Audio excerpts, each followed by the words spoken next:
Life has a way of surprising us, especially when we least expect it. Tonight's story takes us to the rain-soaked streets of Venice Beach, where an ordinary woman named Sarah stumbles upon a mysterious stranger. Broken and lost, what begins as a simple act of kindness unravels into a tale of redemption, love, and second chances.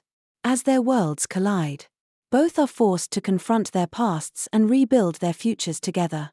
Subscribe to Life Stories to start today's journey of hope, transformation, and the power of forgiveness. Let's dive into this unforgettable tale.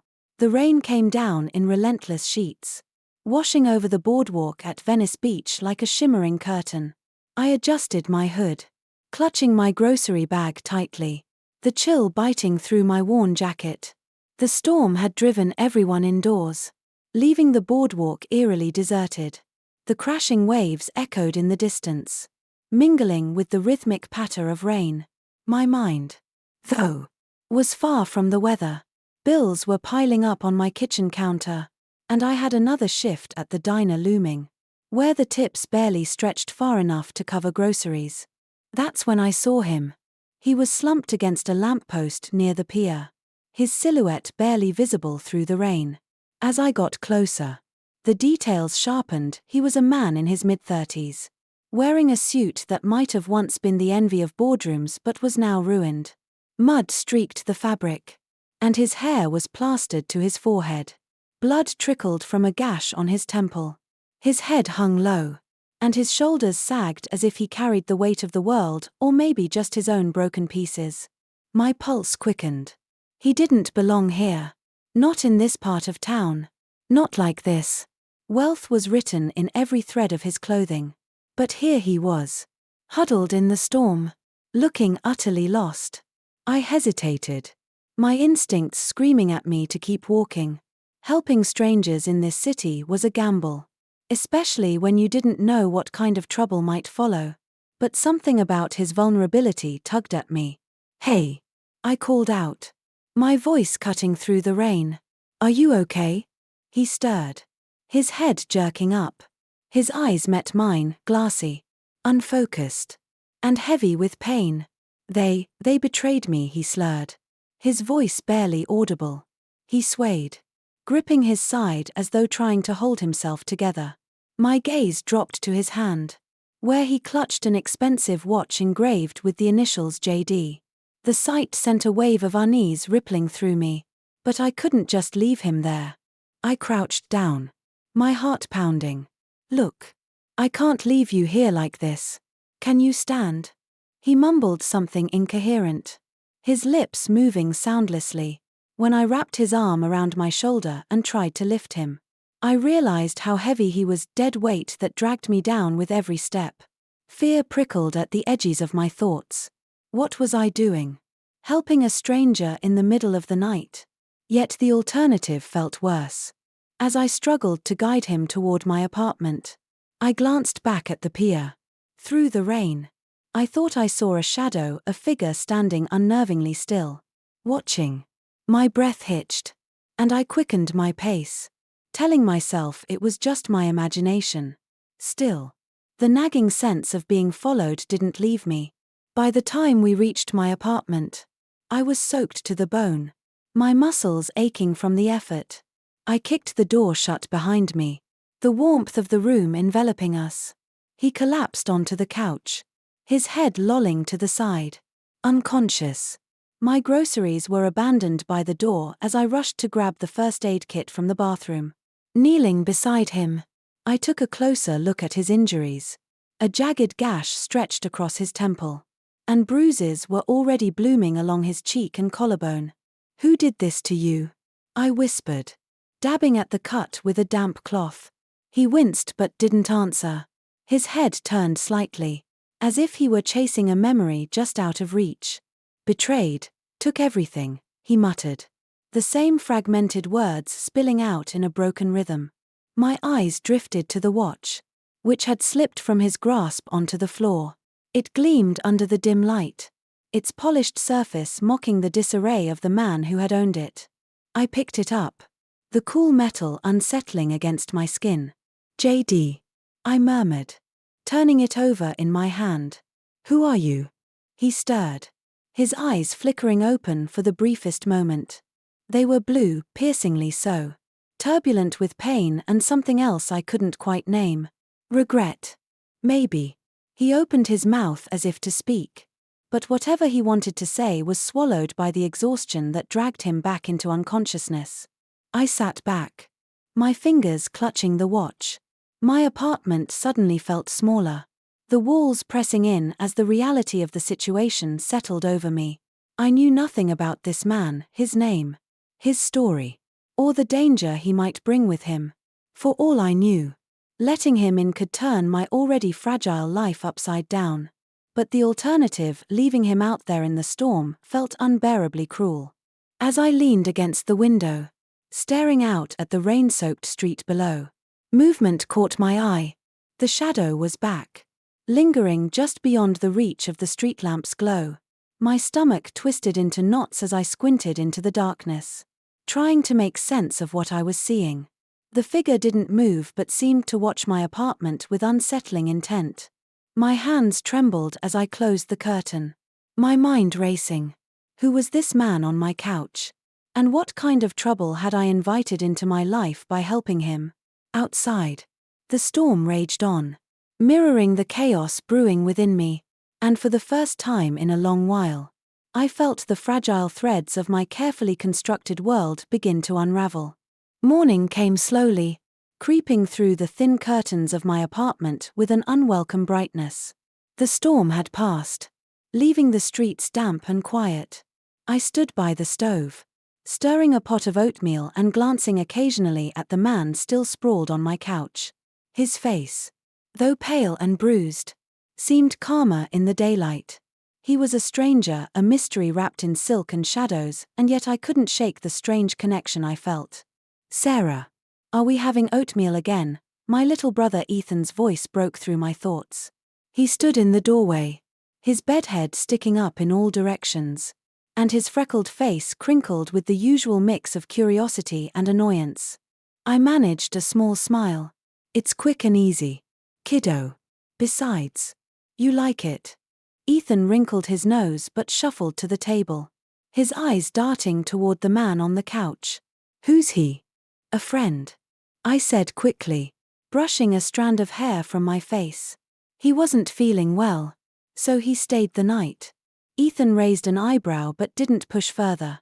He was a sharp kid, too sharp for his age, but thankfully he trusted me enough to leave it at that. Later, after Ethan had left for school, I found myself perched on the armrest of the couch, watching the stranger as his breathing steadied. Every now and then, he would twitch, his brows furrowing as though lost in a restless dream. When his eyes finally fluttered open, I leaned forward. Hey, I said gently, trying not to startle him. How are you feeling? He blinked at me, disoriented, his gaze darting around the room. Where am I? You're safe, I reassured him. My name's Sarah. I found you near the pier last night. Do you remember what happened? He touched his temple, wincing as his fingers brushed the cut. I don't know, he murmured, frustration clouding his expression. There was an argument, voices, and then, an accident. After that, it's all blank. I studied him closely, noting the faint accent in his voice, refined. Upper class. The kind that came from years of privilege. Even in his disheveled state, the way he adjusted his posture betrayed the life he had lived. A life far removed from mine. What's your name? I asked. He hesitated, his fingers curling into the couch cushions. Jack, he said finally, though it sounded uncertain. I think my name is Jack. Well, Jack, I said, sitting back. Do you remember why you were out there? Or anything about yourself? He shook his head, his frustration mounting. Nothing that makes sense. Just fragments, anger, betrayal. It's like my mind's a puzzle, and I can't find the pieces. My eyes drifted to the watch resting on the coffee table. The initials JD gleamed in the sunlight. Do you think this might help? I asked, gesturing to it. His gaze sharpened as it landed on the watch. For a moment, something flickered in his expression, recognition. Maybe, but just as quickly, it vanished. I don't know, he admitted, his voice heavy with defeat. It feels familiar. But he trailed off, and the silence between us grew thick with unspoken questions. That evening, I left Jack to rest while I went to work. The familiar smell of coffee and fried food greeted me as I tied on my apron. The diner was my refuge, a place where I could disappear into the rhythm of taking orders and refilling coffee cups. But tonight, my thoughts kept drifting back to Jack. Who was he? Really? And why did it feel like there was something important, something dangerous, hidden beneath his silence? I returned home to find Jack sitting upright, sipping water from a glass I'd left nearby. He looked better, though still worn around the edges. Feeling better? I asked, setting down my bag. A little, he said, his voice stronger now. I owe you for your kindness. You can start by giving me your real name. I teased lightly. Unless you want me to keep calling you Jack. His lips twitched in what might have been a smile. Jack works, for now. I crossed my arms, leaning against the wall. You said something about an argument. Do you think it has to do with this? I pointed to the watch. His gaze hardened, and his fingers tightened around the glass. For a moment, I thought he might say something. But instead, he looked away. I don't know, he said quietly, his voice distant. The uneasy silence lingered as the hum of the television filled the room. Something about Jack felt significant, like a puzzle begging to be solved. But as I looked at him, I couldn't help but wonder, was I ready to face the truth? No matter where it led. The next morning brought a fragile sense of calm. Sunlight streamed through the apartment windows, cutting through the lingering tension. Jack was sitting on the couch, staring at the watch on the coffee table. His face was a mixture of exhaustion and confusion, and I couldn't help but feel a pang of sympathy. Whoever he was clearly a man unmoored, adrift in a life he could no longer recognize. Ethan, ever curious, tiptoed closer to Jack while pretending to retrieve his school bag. So, what happened to you? He asked bluntly, his freckled face tilted in curiosity. Jack managed a faint smile, though his eyes betrayed his unease. That's a good question, he replied, his voice light but distant. I'm still trying to figure it out. Well, Ethan said, clearly unimpressed with the vague answer. You should hurry up. You're kind of a mystery. I shot Ethan a look that sent him scurrying out the door with his bag slung over one shoulder. Jack chuckled softly, the sound low and unfamiliar. But it was the first glimpse of something human beneath the layers of confusion and guardedness. After Ethan left, Jack and I settled into an uneasy routine. He spent most of the day resting or staring at the watch, as though trying to will it into unlocking his memories. I, in turn, kept myself busy with household chores, though I couldn't help but steal glances at him every now and then. There was a weight to his presence, an unspoken gravity that made it impossible to forget he was there. By late afternoon, I realized I couldn't keep circling the same questions without answers. As Jack sipped a glass of water, I decided to press him further. Do you remember anything new? I asked, sitting across from him. Even small details might help. He hesitated, his fingers tightening around the glass. I keep seeing faces, he admitted. A man and a woman. They were arguing with me. Their voices were loud, accusing. And then, his voice faltered, and he shook his head. There was an accident. After that, everything goes black. A man and a woman? I prompted, leaning forward. Do you know who they are? He looked at me, his eyes filled with frustration and something deeper, fear. No, he said, his voice barely a whisper. But I feel like they're connected to this. He gestured to the watch, his expression clouded with unease. And to why I ended up in that storm. Before I could respond, The sharp knock of reality interrupted us. My shift at the diner wasn't going to wait. I left Jack with strict instructions to stay put and rest, though the idea of leaving him alone filled me with an inexplicable dread. The diner was busy as usual, a blur of orders and clinking plates. But my thoughts remained with Jack. Something about his story didn't sit right with me. The pieces didn't fit, but they hinted at a bigger puzzle, one that could be dangerous to solve. I was wiping down a counter when the bell above the door jingled. A man walked in, his tailored suit and sharp features standing out starkly against the diner's casual atmosphere. He moved with purpose, his eyes scanning the room until they landed on me. My pulse quickened as he approached. "Excuse me," he said, pulling a photo from his jacket pocket and holding it out to me. The image was grainy, but it was unmistakably Jack. "Have you seen this man?" I kept my expression neutral, though my heart was racing.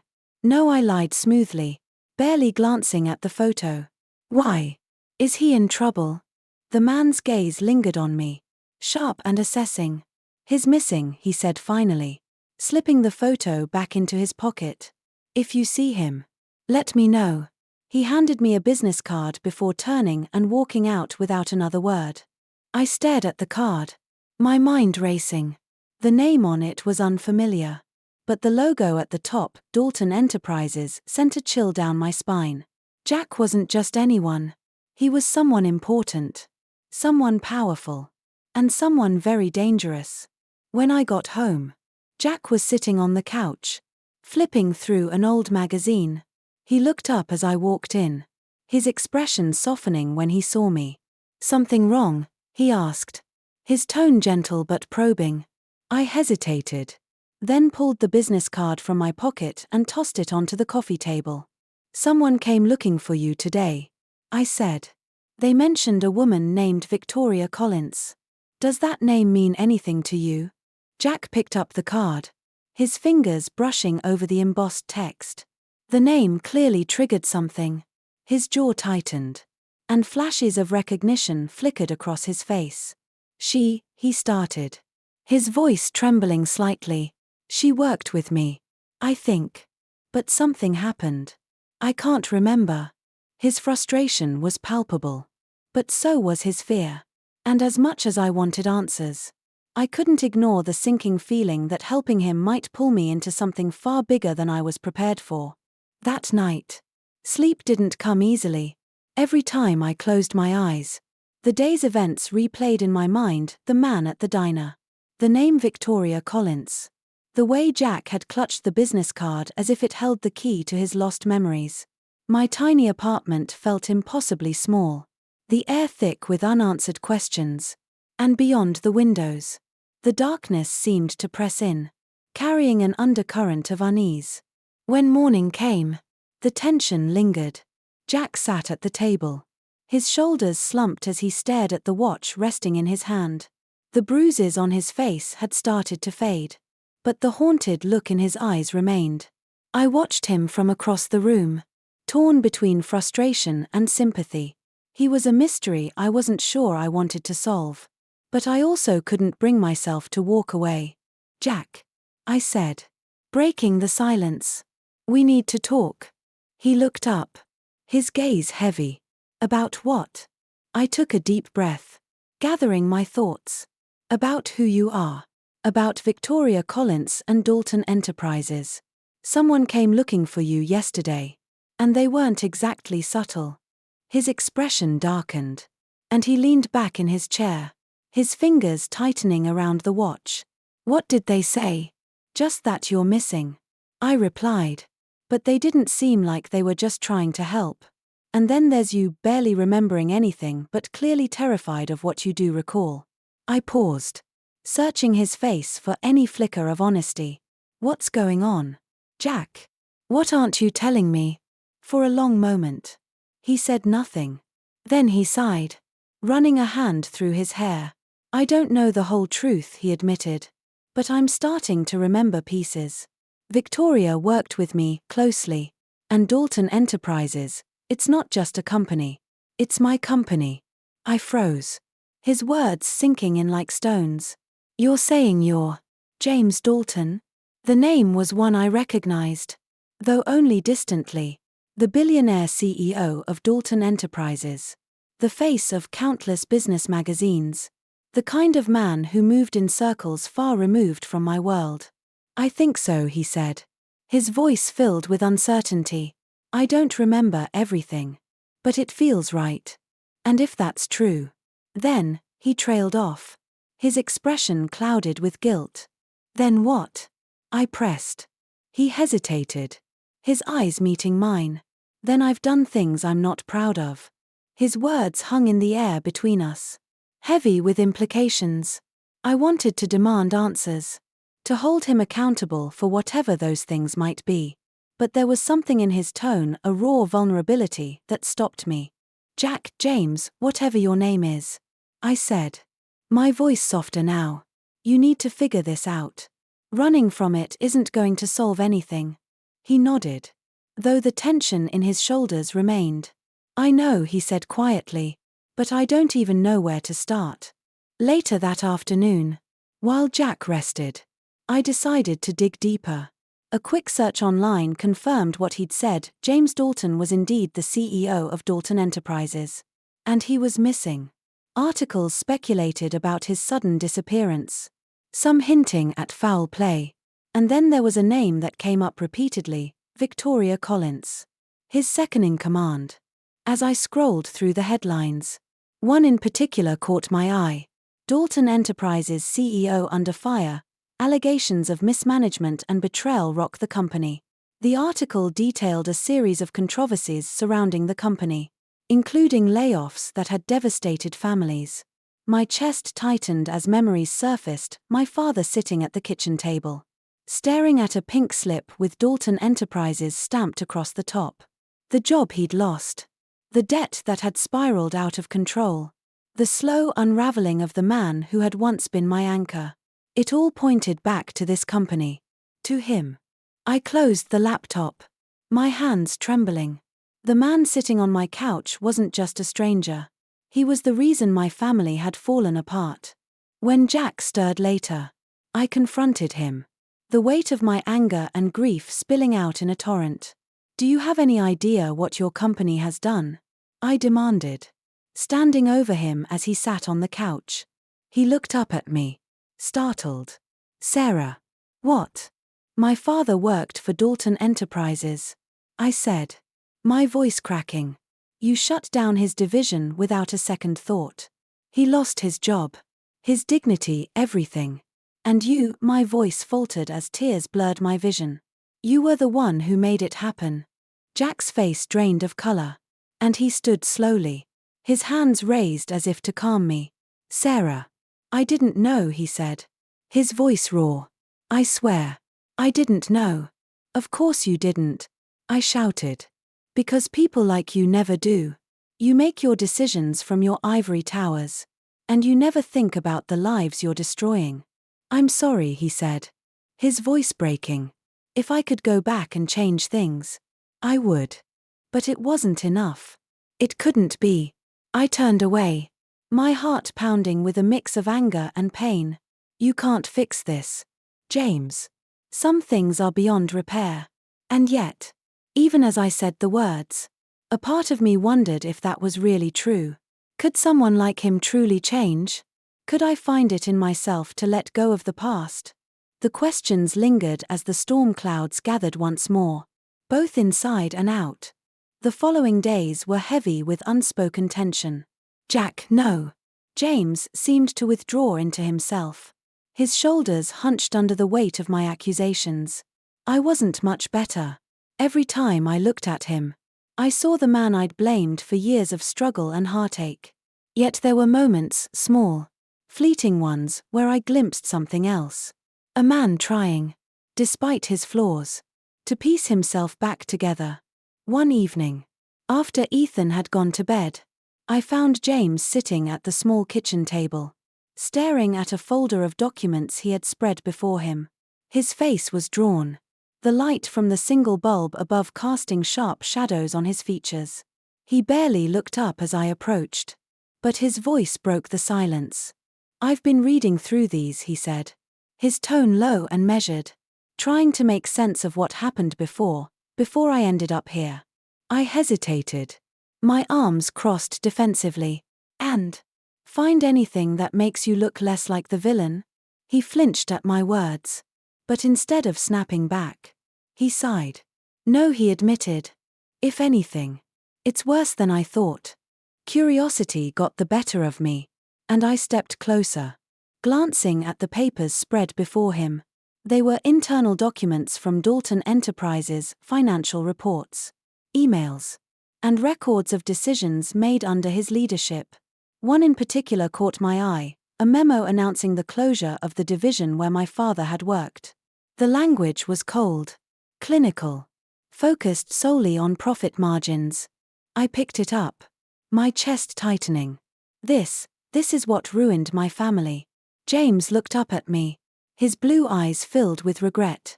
I know, and I don't expect you to forgive me for it. But I want to make things right.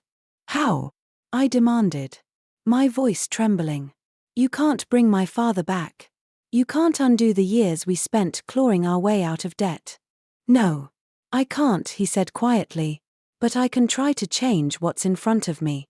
I can make sure the people working for Dalton Enterprises now don't suffer the way your family did. His words hung in the air, heavy with sincerity. For the first time, I saw the cracks in the armor of the man I had been so ready to hate. He wasn't just a CEO who had made heartless decisions. He was a person, flawed and broken, trying to navigate the wreckage of his own life. What are you saying? I asked cautiously. I'm saying I want to rebuild, he said, his voice steady now. Not just the company, but the way we do things. A company that values its people, not just its profits. One that prioritizes the families it impacts. He paused, his gaze locking with mine. And I want your help. I stared at him, stunned. Me? You understand what it's like to be on the other side of those decisions, he explained. You've lived it. You've fought through it. That's the perspective I need. His words hit me like a punch to the gut. For years, I had resented the man who had symbolized everything wrong in my life. And now, here he was, asking me to help him undo the damage he had done. It was almost too much to process. I don't know if I can, I said finally, my voice barely above a whisper. I don't even know if I can trust you. He nodded, his expression solemn. I understand. But I'll prove it to you, Sarah. I'll prove that I'm serious about this. The conversation left me shaken. But it also planted a seed of possibility. Could I really set aside my anger long enough to work with him? Could I trust him to keep his word? Over the next few days, James threw himself into his plans for reforming Dalton Enterprises. He spent hours poring over the documents, identifying areas where the company could change. To my surprise, he asked for my input regularly, valuing my perspective in a way that felt foreign but empowering. One afternoon, I came home from the diner to find him sitting on the floor with Ethan, assembling a puzzle. My little brother's laughter filled the room. And for a moment, it was as if the weight of the past had lifted. James looked up as I walked in, his face softening. I made dinner, he said, gesturing toward the stove. You cooked? I asked, incredulous. He shrugged. Figured it was the least I could do. You've been doing enough for both of us. The meal was simple, pasta and garlic bread, but the gesture carried more weight than he could have known. As we ate together, I found myself letting my guard down, just a little.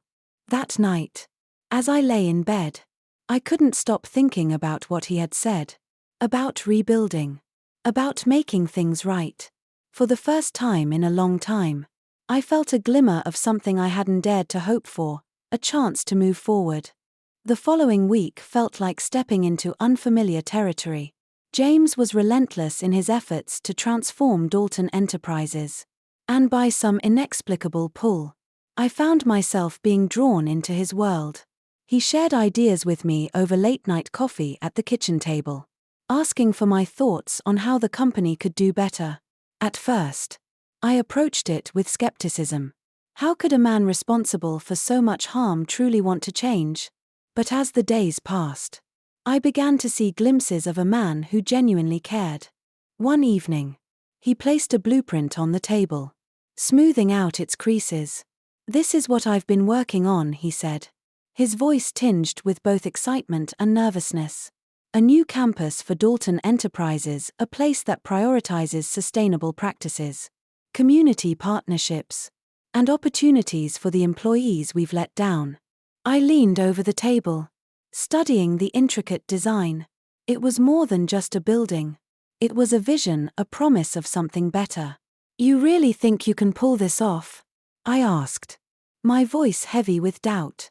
He looked at me, his expression earnest. "Not without you." "Me?" I asked, taken aback. "You understand the human side of this," he said. "I need someone who can remind me and the rest of the team what's at stake if we fail. You've been through it, Sarah. You know what it's like to be on the receiving end of those decisions." His words stirred something deep within me. For so long, I'd felt like my family's struggles had been reduced to a statistic, a line in some quarterly report. But now, for the first time, it felt like my voice mattered. "I'll think about it," I said cautiously, unwilling to commit just yet. The next few days blurred together in a flurry of activity. James arranged meetings with former employees, listening to their grievances and promising to make amends. It wasn't an easy process. Many of them met him with anger and skepticism, and I couldn't blame them. But he didn't flinch. He took their criticisms head-on, determined to prove he wasn't the same man who had once stood at the helm of their hardships. Meanwhile, I found myself quietly researching.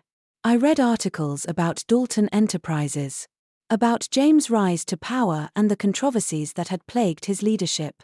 The man in those stories seemed unrecognizable from the one now sitting in my apartment, discussing fair wages and employee support programs. It was almost enough to make me believe he could change. Almost.